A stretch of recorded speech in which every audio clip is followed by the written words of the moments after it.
In the past year, hospitals, pharmacies, tech companies, Las Vegas's biggest hotels and casinos have been paralyzed by ransomware attacks in which hackers break into a corporate network, encrypt or lock up critical files, and hold them hostage until a ransom is paid. It's a crime that has been growing more costly and disruptive every year. Now, cybersecurity researchers fear it's about to get worse, with the emergence of an audacious group of young criminal hackers from the US, UK, and Canada the FBI calls Scattered Spider. More troubling, they have teamed up with Russia's most notorious ransomware gang. This past September, one of the most pernicious ransomware attacks in history was unleashed on MGM Resorts, costing the hotel and casino giant more than $100 million. It disrupted operations at a dozen of the most renowned gaming palaces on the Las Vegas Strip: MGM Grand, Aria, Mandalay Bay, New York, the Bellagio. Anthony Curtis is a Las Vegas fixture. He's so good at counting cards, he's been banned from card games here. He now publishes the Las Vegas Advisor, a monthly newsletter on all things Vegas. Incredibly, when it happened, I was in an MGM property, and it happened while we were having dinner, and there just began to be a rumbling that something was going on. When I went down into the casino, I could see then that slot machines were sitting dark, people were scrambling around, the shutdown was starting to take effect. Across the Vegas Strip, thousands of slot machines suddenly stopped paying out. So all of a sudden now, people are going, how do I get my money? What's wrong? And the people were sitting there waiting and couldn't get paid. Were they angry? They were getting angry, yeah. And this was just the tip of the iceberg. Elevators were malfunctioning. Parking gates froze. Digital door keys wouldn't work. As computers went down, reservations locked up and lines backed up at the front desks. Anything that required technology was not working. Sounds like chaos. Nobody knew what to do. And including the employees. The employees just had to, beg forgiveness and patience. Look, it's corporate terrorism at its finest. The company declined our interview request, but at a conference a month after the hack, MGM's CEO admitted the disruptions were devastating. For the next 4 or 5 days, with 36,000 hotel rooms and some regional properties, we were completely in the dark. The hackers demanded $30 million to unlock MGM's data. The company refused, but they still paid a price: $100 million in lost revenue and millions more to rebuild their servers. So how did the intruders get in? Through a technique of deception and manipulation called social engineering. First, hackers zeroed in on an employee, gathering information from the dark web and open sources like LinkedIn.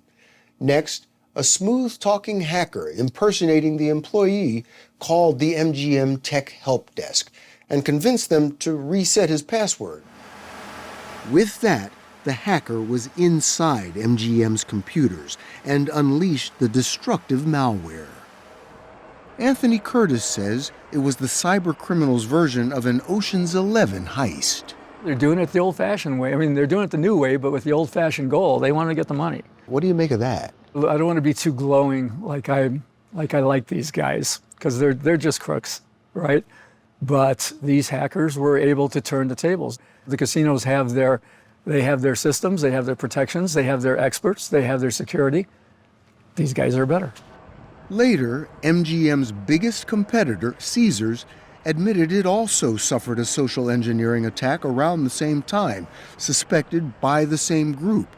But Caesars paid a ransom, reportedly $15 million, and suffered no disruptions.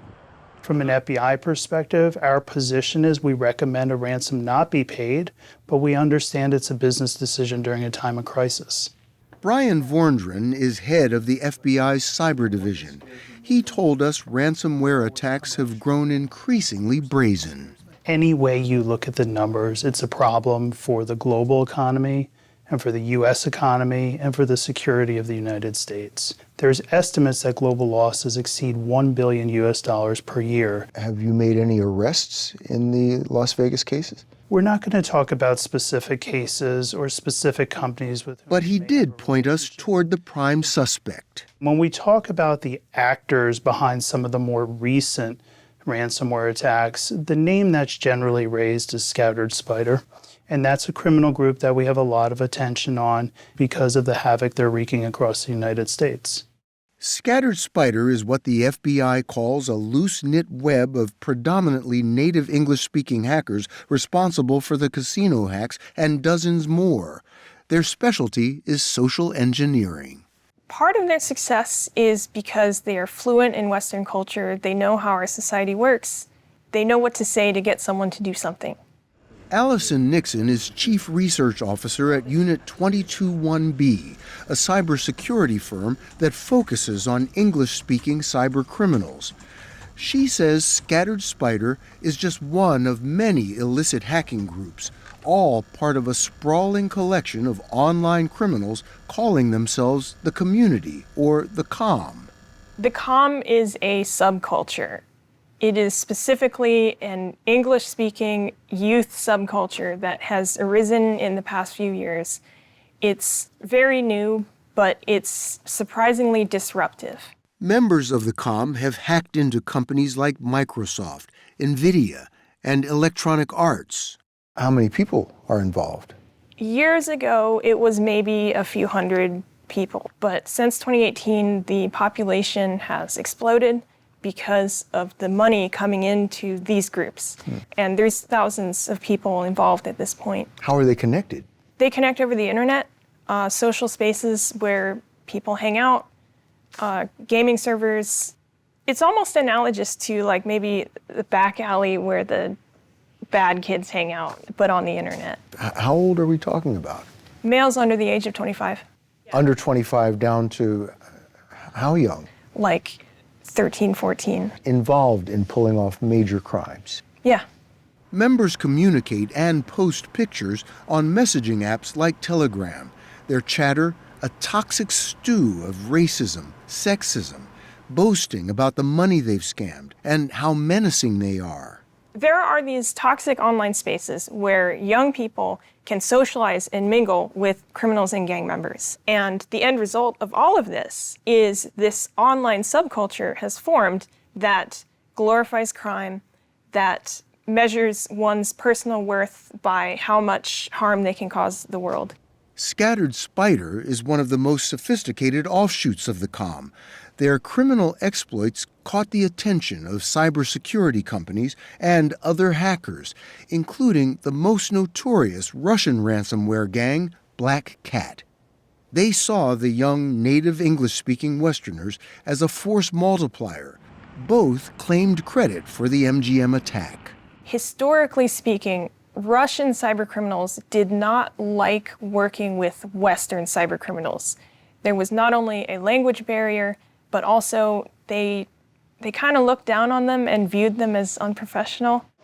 The Russian and Western hackers met in the shadowy corners of the dark web and now are powerful partners in crime. Scattered Spider uses its English and social engineering skills to break into Western companies' networks. Black Cat provides its experience and its malware, used in some of the most shocking ransomware attacks, including the 2021 attack on Colonial Pipeline, which caused gas shortages up and down the East Coast, and this year's attack on United Health Group, which disrupted pharmacies nationwide. The State Department is offering a $15 million reward for information on Russia's Black Cat. This is Black Cat's data leak site. John DiMaggio, a former analyst at the National Security Agency, now investigates ransomware as chief security strategist for the cybersecurity company Analyst One. So there's a term, it's called ransomware as a service, that's been given to the structure and the format of these gangs. DiMaggio says ransomware as a service has taken the crime to a new level. The long-established Russian gangs like Black Cat offer their services, malware, experienced negotiating ransoms and laundering money to what they call affiliates, like Scattered Spider. So in return, when a victim pays an extortion, the profit that comes from it is now shared amongst those criminals. The most successful Russian gangs are run like legitimate companies, with easy-to-navigate online platforms, 24-hour service desks, even human resources to hire software developers. There are people that specialize in developing malware and ransomware, and they're in very high demand. You said you've gotten to know some of these people. Yes. Are they mostly young men? The leadership are people in their 40s, late 30s. They're people that have got experience, the people that have a financial background. DiMaggio says the Russian government provides a safe haven for ransomware gangs. As long as they don't target, an organization that falls within Russia or the former Soviet state, they don't get prosecuted. It's not considered a crime. It's not considered a crime to attack American businesses? It's crazy, right? That's how it works, though. So it's like they operate with impunity. 100%. That's the whole reason why this is such a popular crime.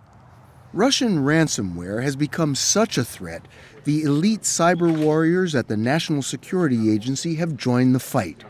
Before retiring last month, Rob Joyce was NSA's Director of Cybersecurity. He told us the Colonial Pipeline attack was a wake-up call. It caused us to step back and decide that we had to put more resources into this foreign threat. So one of the things NSA has, we have hackers. And it really, at times, takes a hacker to defeat a hacker. That's the value NSA can bring, is we can identify people, specific people involved in some of these activities. The NSA helped identify the Russian hacker responsible for the Colonial Pipeline attack. And in January 2022, after months of negotiations, Russia arrested him and other accomplices. But 5 weeks later, it all came undone. Following the Ukraine invasion, those people were let out of jail. So they're back in business. Yes, sir. And now they've teamed up with the young native English speakers of Scattered Spider. The FBI's Brian Vorndran calls it an evolution of cybercrime. So in the case of Scattered Spider, is it powerful that they are with Black Hat? Of course.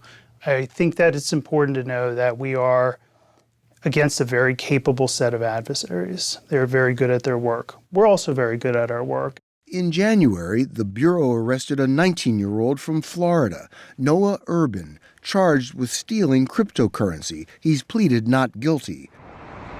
Cyber investigators have tied him to Scattered Spider, but so far not to the casino heists.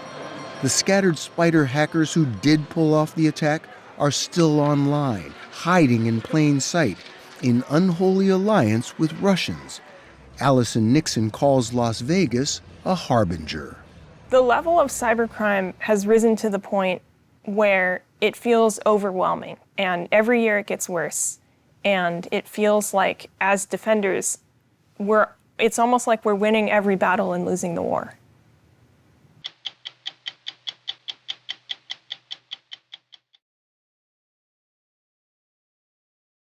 This past week, the U.S. government issued an urgent warning about dangerous new malware that could cripple industrial systems worldwide. It comes on the heels of Ukraine withstanding an attempt by Russian hackers to knock out power to 2 million people in that war-torn country. The Biden administration has been releasing sensitive intelligence and dire warnings that the Kremlin is preparing to launch a new generation of cyber attacks on American soil. U.S. cyber defenders tell us they're now watching Russian state actors probe some of our most critical systems and are bracing themselves, especially at the Department of Homeland Security, with an initiative called Shields Up. We are seeing evolving intelligence about Russian planning for potential attacks, and we have to assume that there's going to be a breach, there's going to be an incident, there's going to be an attack. Jen Easterly is director of the Cybersecurity and Infrastructure Security Agency. Known by its acronym CISA, the agency helps secure computer networks in 16 sectors deemed vital to national security, like energy, finance, and communications. anything that can impact critical infrastructure. Easterly is not your typical bureaucrat. She's a decorated retired Army officer with 2 Bronze Stars who's also decorated with a tattoo and nails painted the colors of Ukraine's flag. She's a techie with serious chops. A West Point graduate and a Rhodes Scholar, she was part of the National Security Agency's elite hacking team and went on to help create the agency's cyber command. When you've got someone like Vladimir Putin who just doesn't seem to care about norms, how do you protect against that? I think we are dealing with a very dangerous, very sophisticated, very well-resourced cyber actor. And that's why we've been telling everybody consistently, shields up. What does that mean? It means assume there will be disruptive cyber activity and make sure you are prepared for it. Are you game? Are you ready to help make yourself and our nation more secure? She's taken to social media to encourage industry to share information with government to defend against cyber attacks, and calls on all Americans to put their shields up by updating software and using multi-factor authentication on computers and phones. I'm a big Star Trek fan, so shields up. And it has really caught on as something that's all about preparation, not panic. Is there one sector that worries you more than the others? We know that energy, targeting the energy sector, is part of the Russian playbook, but also finance, given potential retaliatory attacks for the very severe sanctions that the U.S. and our allies have imposed and continue to impose. If I'm just sitting at home watching this, why should I be concerned about a cyber attack? Everything that you do, hour by hour, is largely dependent in some way on the critical infrastructure. How you get gas at the local pump, how you get food at the grocery store, how you get money from your ATM, how you get your power, how you get your water, how you communicate. All of that is our critical infrastructure. And that's what we're saying is at potential risk to a Russian malicious cyber attack. There's only been one country out there that's actually had expertise in taking down electric power systems, and that's Russia. Robert Lee, another former NSA hacker, is the co-founder of Dragos, a cybersecurity company. He's known as a wizard of the dark arts of cyber war, specializing in the defense of critical infrastructure. In 2015, he investigated an incident in Ukraine, the most destructive cyber attack on civilian infrastructure the world had ever seen. What'd you find? The Russian state broke into 3 different power companies across Ukraine, probably about 6 months ahead of the actual attack. So they broke in over the summer, got into position, and they started learning how to operate those systems. And as a result, they disconnected over 60 substations across Ukraine and caused blackouts for around 225,000 customers in the dead of winter. It was all done remotely from this building in Moscow by hackers with the military intelligence agency, the GRU. The Ukrainians had to send utility workers to the impaired substations to manually restart each one. A year later, Lee says, GRU hackers were back with a much more sophisticated attack, a piece of malware that could cripple multiple transmission stations with one keystroke. What did it mean that Russia was able to do this? It was a shock to everybody because there's been a lot of theory around how you could do this. People in my community on the cybersecurity side have been talking about this for a long time on it's possible, but to actually see it demonstrated is a giant proof that you can do it. And we also know now they're bold enough to do it. Could the Russians do the same thing here in the U.S.? Absolutely. Over the last few years, Lee's cybersecurity company, Dragos, has tracked the same GRU hacking group known among researchers as Sandworm, installing malware and probing power companies here in the U.S. There was about a dozen power companies that ended up getting compromised in the 2014-2015 timeframe by the same group that ended up taking down the electric system in Ukraine. In the summer of 2017, Russian hackers launched a more brazen and potentially much more dangerous attack, this time on Petro Rabigh, a massive oil refinery along the Red Sea in Saudi Arabia. On a Friday night in August, a safety system triggered the whole plant to shut down. Julian Gutmanis was working cybersecurity for the Saudi oil giant Aramco and rushed to the scene to investigate. From what you saw, you were alarmed. At that stage, yes. Yeah. Like, why is somebody going after the safety systems on a weekend at night? It's just not normal. What Gutmanis discovered stopped him in his tracks. Someone had hacked into the emergency shutdown system and installed suspicious computer files. The files were created and executed momentarily before the initial outage that we responded to.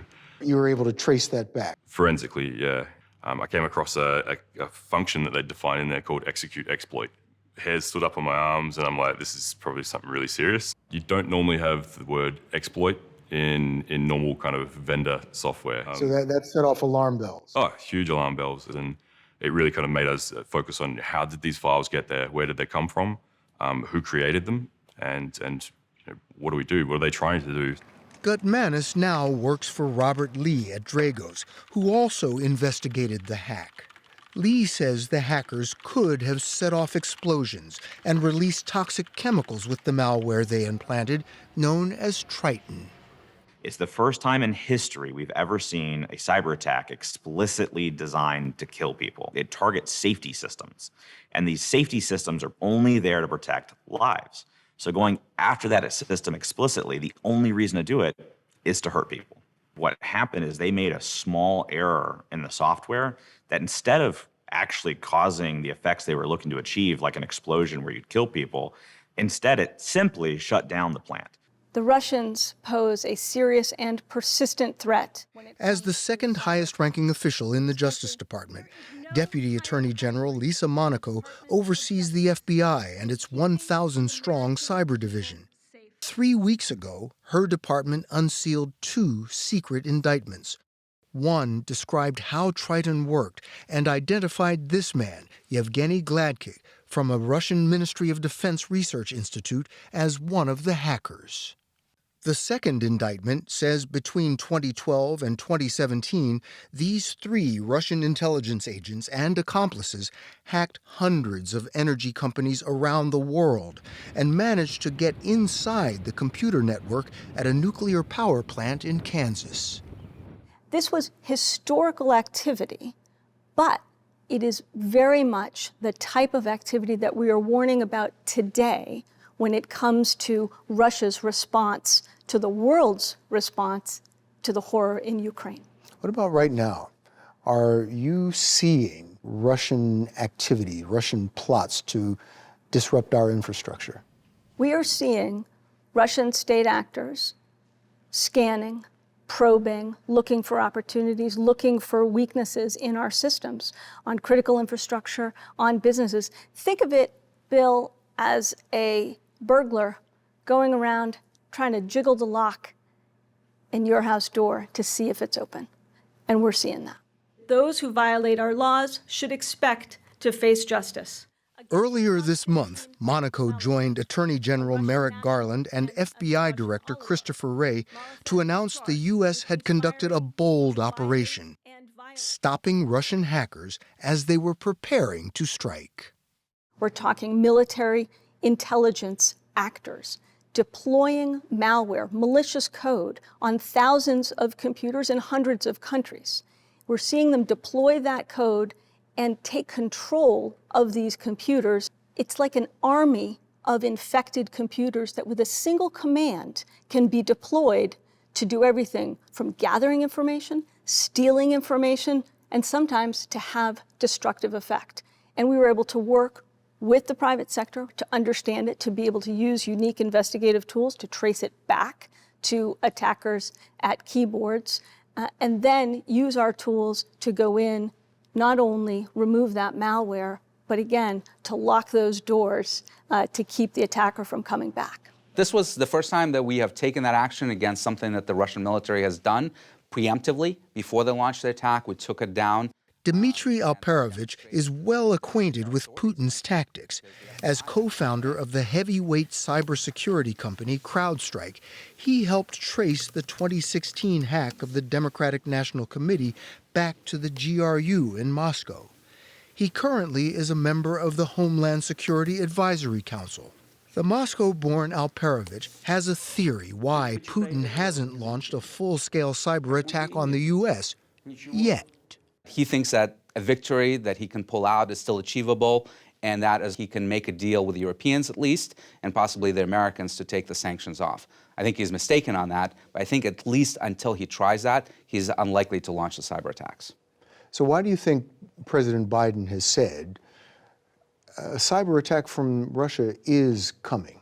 Well, I think the reality is that those sanctions will not come off, that the economic pressure on Russia will continue. And they're going to start retaliating for that in cyberspace once it hits them, that this is permanent, that this is not going away. And they're going to try to look for ways to press us economically in retaliation. And cyber is a perfect way for them to do so.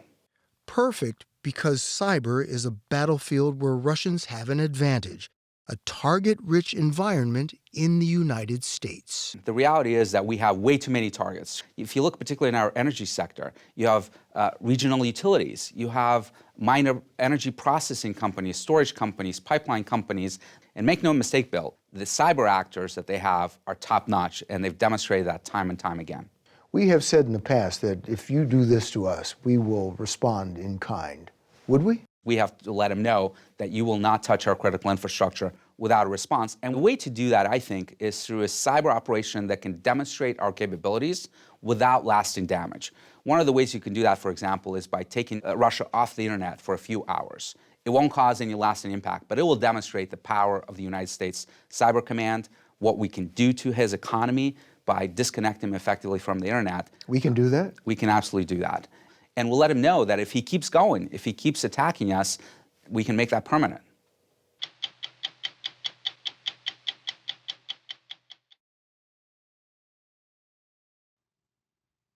If there's one thing we can't live without in our modern world, it's electricity.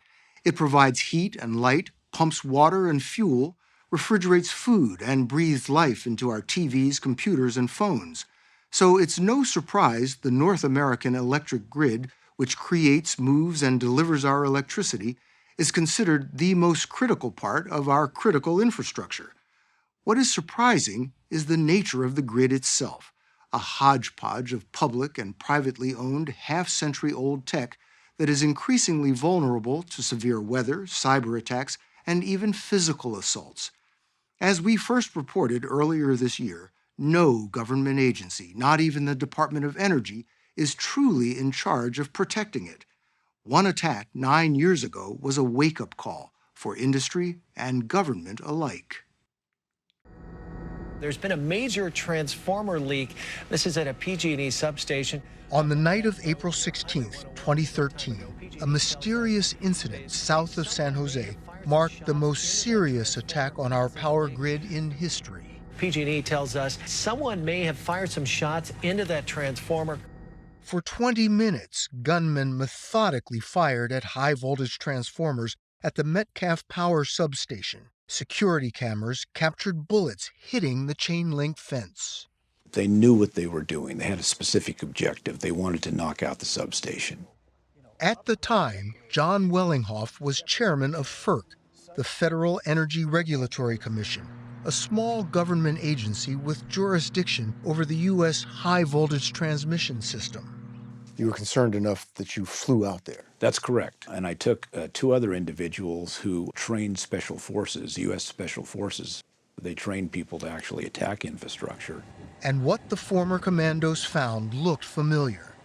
They discovered the attackers had reconnoitered the site and marked firing positions with piles of rocks. That night, they broke into 2 underground vaults and cut off communications coming from the substation. But then they went from these vaults across this road over into a pasture area here. There were at least 4 or 5 different firing positions. No real security. There was no security at all, really. They aimed at the narrow cooling fins, causing 17 of 21 large transformers to overheat and stop working. They hit them 90 times, so they were very accurate. And they were doing this at night with muzzle flash in their face. Someone outside the plant heard gunfire and called 911.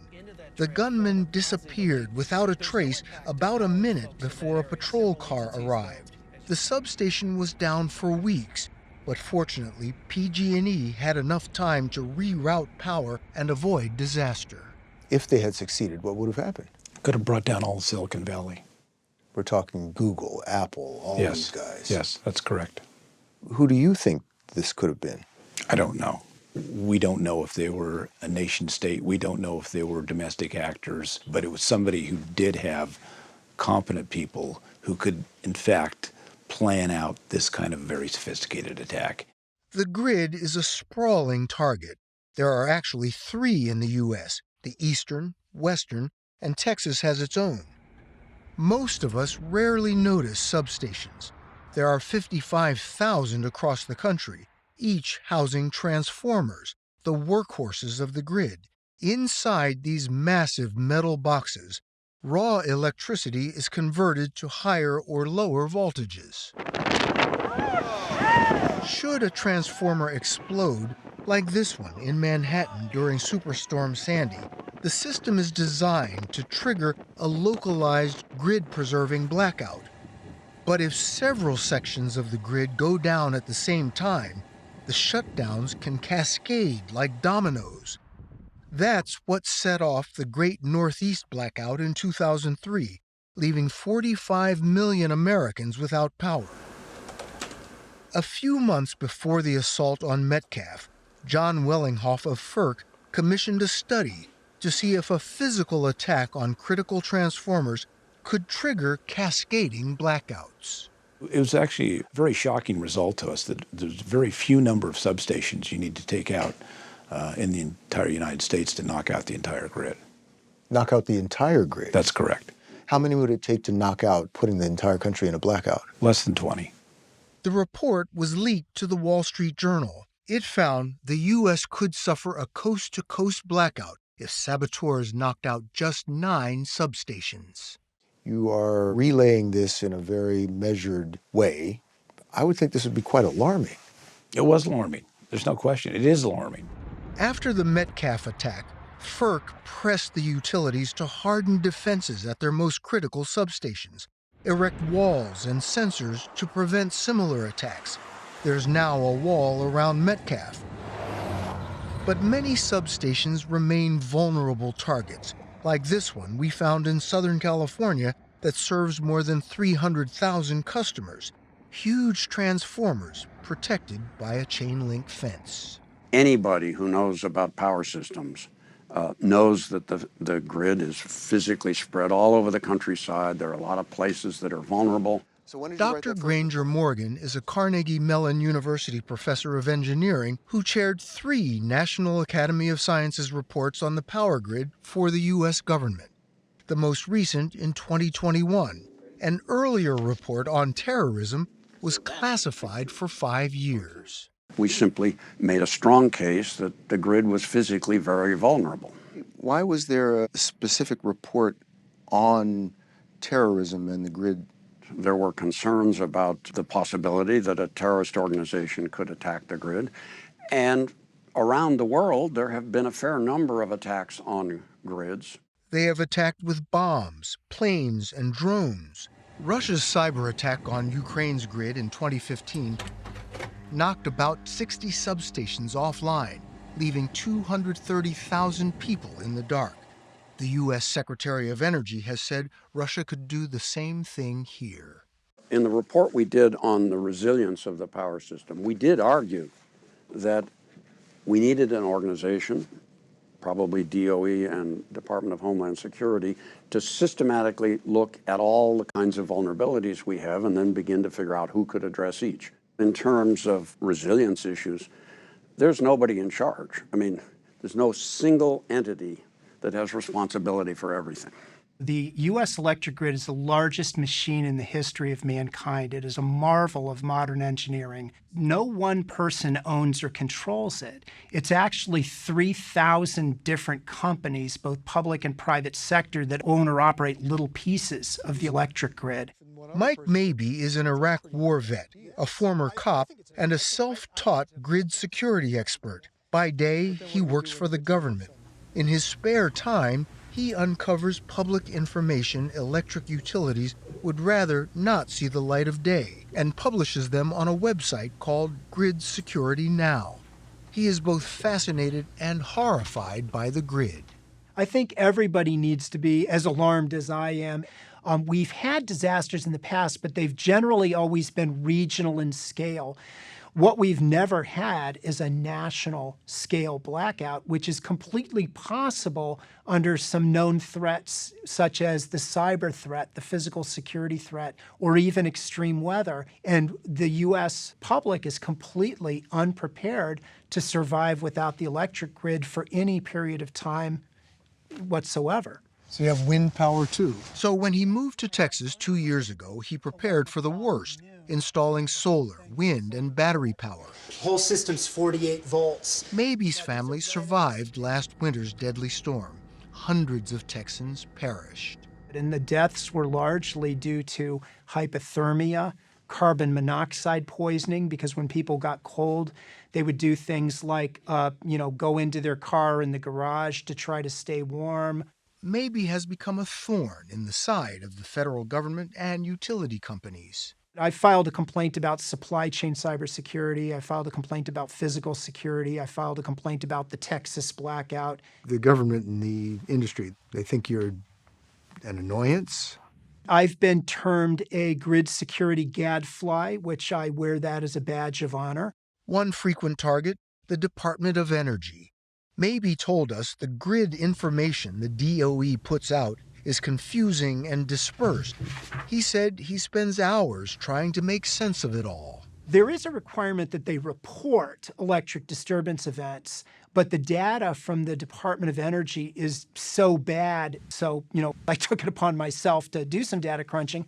And what I found is that 38% of the electric disturbance events in the United States are due to physical attacks. 38%? That's a lot. So in the past decade, there have been over 700 physical attacks against the U.S. electric grid. Many are copycats of the Metcalf assault. In 2016, an eco-terrorist in Utah shot up a large transformer, triggering a blackout. He said he'd planned to hit 5 substations in one day to shut down the West Coast. In 2020, the FBI uncovered a white supremacist plot called Lights Out to simultaneously attack substations around the country. We're seeing planning to disable the delivery of power to the American people. Dr. Liz Sherwood Randall is President Biden's Homeland Security Advisor. We met with her and Ann Neuberger, Deputy National Security Advisor for Cyber. They told us the administration's infrastructure plans should help secure the grid, but acknowledge the threats are real. We have physical threats to the grid, we have natural threats to the grid, we have cyber threats to the grid. Neuberger came to the White House from the secretive National Security Agency, where she battled Russian hackers in cyberspace. You said that you've been talking to private utility companies around the country about the potential for a cyber attack. What are you telling them? We're sharing with them some of the context regarding how Russia and other countries use cyber in crisis or conflict. We've actively downgraded intelligence. We've taken any information we have about malicious software or tactics that the Russian government has used, shared that with the private sector with very practical advice of how to protect against it.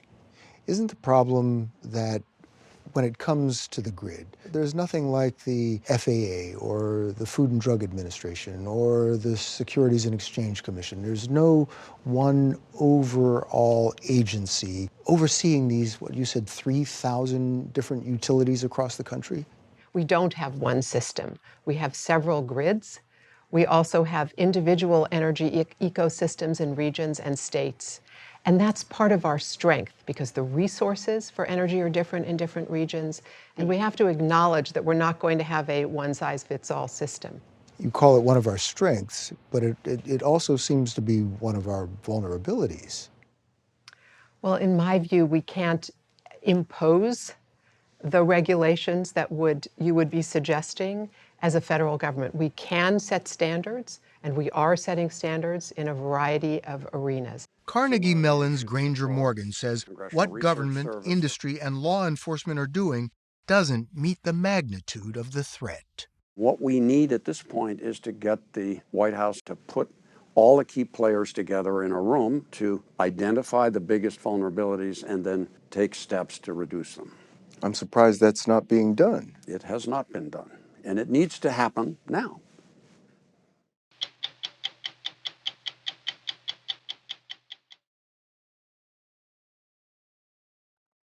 War in the Middle East has the FBI tracking more potential threats of terrorism in the United States. Tonight, the Bureau's director, Christopher Wray, tells us his main concern is not an organized attack, but lone actors inspired by the violence. We met Wray Wednesday for an unprecedented interview that included him and the intelligence directors of our English-speaking allies. Together, they know more about the threats in the world than perhaps anyone. They're known as the Five Eyes, and they have never appeared in an interview together. They're doing it now because they're alarmed by China, which they say is the greatest espionage threat democracy has ever faced. But given the war, we'll begin with FBI Director Wray on the threat of terror at home. We have seen an increase in reported threats, but vigilance is heightened right now just because of the fluid and volatile environment in the Middle East and the ways in which that could spin out in the U.S. By the time we had gathered for our interview, it had already spun out in the United States. In Illinois, a 6-year-old Palestinian-American boy was stabbed to death by a man enraged by the attack on Israel. How do you stop that kind of thing?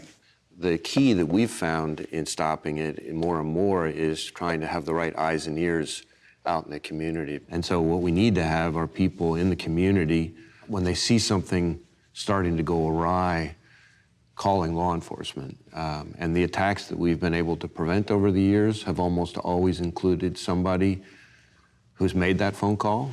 And the attacks that haven't been prevented have almost always had somebody who had that information, but for one reason or another didn't make that phone call.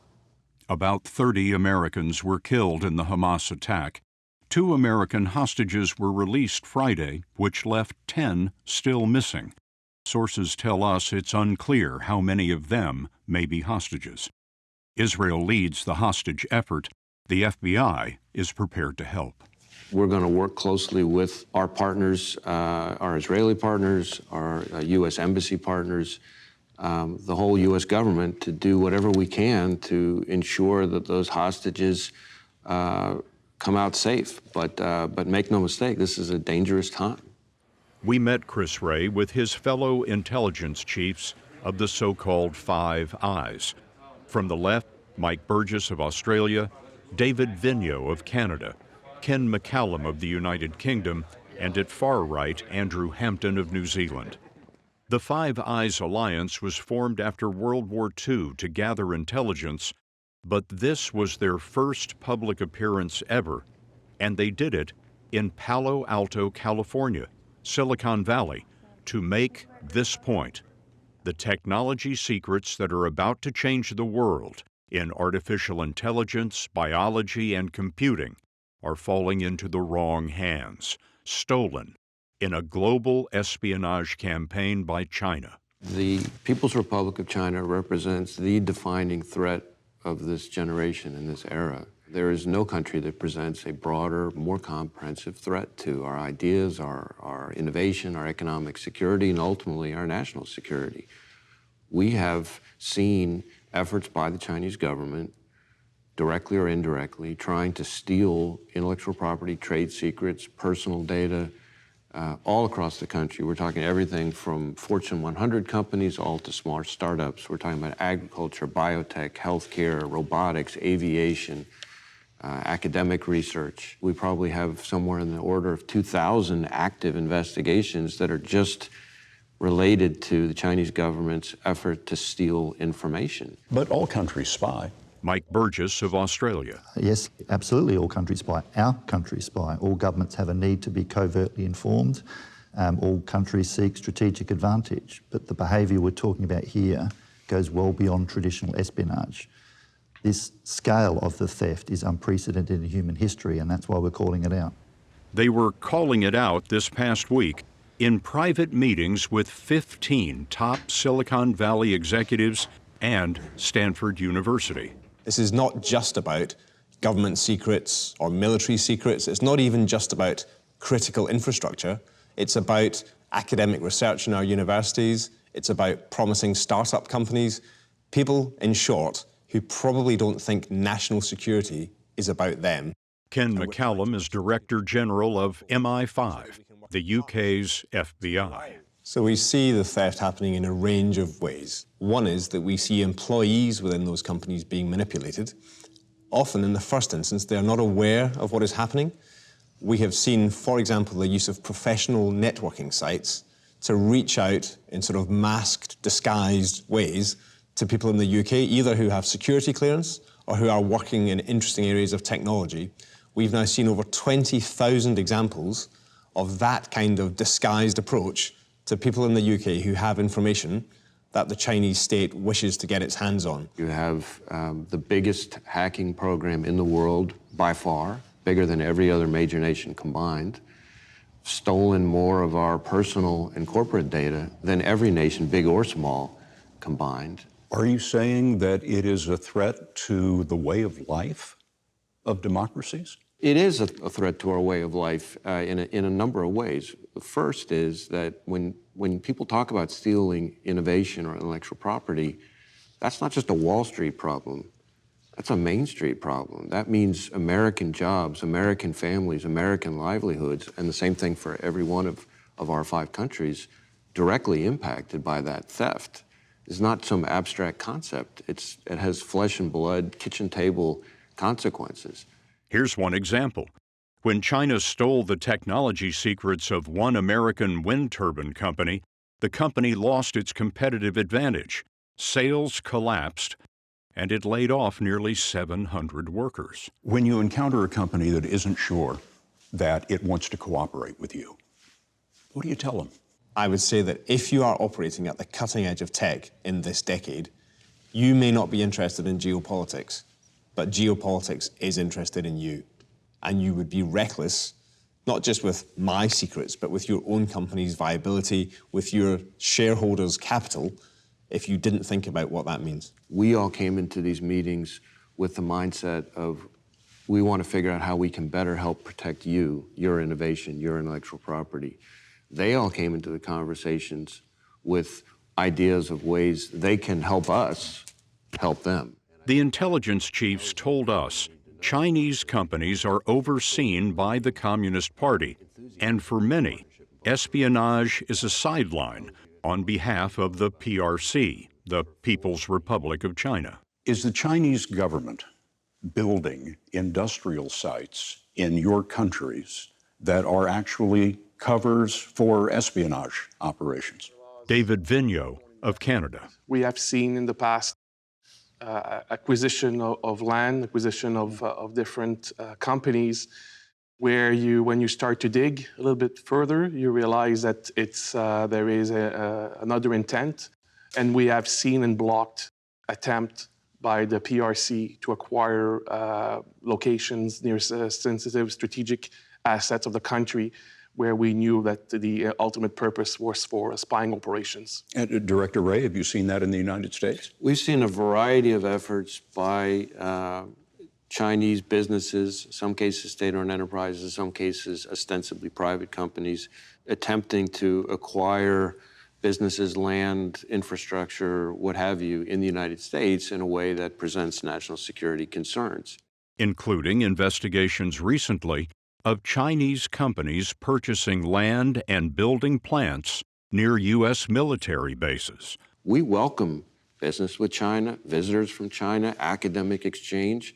What we don't welcome is cheating and theft and repression. Political repression is another target of the Five Eyes. They told us they're fighting China's meddling in elections and violence aimed at silencing Chinese dissidents living in their countries. We had a case that was indicted not that long ago where there was an actual congressional candidate who was very critical of the Chinese government. The efforts were initially to try to see if they could come up with dirt on the candidate to derail his candidacy, then to try to concoct dirt, just fiction, about the candidate. And then if that didn't work, there was even discussion about the candidate befalling a horrible accident. That candidate was Yang Shan, a Chinese American who served in the U.S. military and protested China's crackdown on Hong Kong. Last year, he lost the Democratic nomination in a New York congressional race. In court filings, prosecutors say a Chinese agent hired an American private investigator to discredit Yang and left the investigator a voicemail saying violence would be fine. Beat him until he cannot run for election. Is that the threat of violence in the United States that we face from the Chinese government? We have seen over and over again efforts to really stop at almost nothing to intimidate people who would have the audacity here in the United States, where we have freedom of speech, to express criticism of the regime. While we have the allies around the same table, let me ask this question. The catastrophe in the Middle East, Russia's invasion of Ukraine, Chinese espionage on a scale that's never been seen before. Are all of you stretched too thin? I think one of the strengths of the Five Eyes partnership is that we share some really fundamental values as countries and as agencies. Andrew Hampton of New Zealand. Part of how you respond to that is by working together as like-minded countries. Part of how you respond to it is partnering across our own countries, as we've talked about, with community groups, with the private sector. They're our biggest strength. For its part, China said this about the Five Eyes point of view. We firmly oppose the groundless allegations and smears toward China. MI5's Ken McCallum told us never in his nearly 30 years in intelligence has the threat been so complex. Iran, Russia, terrorism. But it was China that was the first to get the Five Eyes around this table and before the eyes of the public. I mean, essentially what you have with the Chinese government is the autocracy and oppressive regime of, East Germany combined with the cutting-edge technology of Silicon Valley. And the combination represents a daunting, first-of-its-kind threat for the United States and for our allies. You seem to be saying that the Chinese government is running a criminal enterprise. Well, I would say the Chinese government, if they want to be a great nation, it's time for them to start acting like one. And that includes abiding by its own commitments not to steal innovation. That includes not exporting repression to other countries. That includes working with all of our countries and all the other countries that we work with all the time who have common threats like cybercrime, fentanyl trafficking, money laundering. It means not working with criminals, but rather working to uphold the rule of law.